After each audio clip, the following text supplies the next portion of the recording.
Bok ljudi, evo nas u Pro Games i danas ide jedan kratak video i samo sam želio najaviti da se snima novu update-u. Uglavnom, znači ovaj novi update ima poluge i to. Zašto je ovdje jedna poluga, ne znam, spojena na neki redstone. Neću sad gledati gdje je to spojeno, idem samo povući.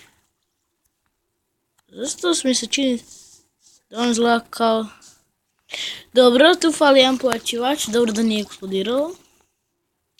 Čekajte samo malo, pauza malo.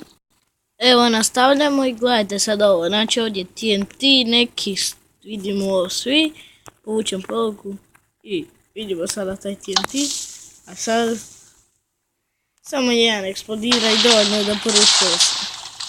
Vidite, nema više stabla ni S, od stabla više nema ni S, to je bilo to. Ajde da bude video malo dulje. Ok, sad ćemo opet nešto napraviti, pauzirat ćemo da dođe dan. Kao što vidimo, ovdje je dan, mislim da je. Sada, znači sad ću vam pogledati neke osnove što možete napraviti. Neku zamkicu, tako nešto, mislim ovu zamku svi znaju zato što je prelagano.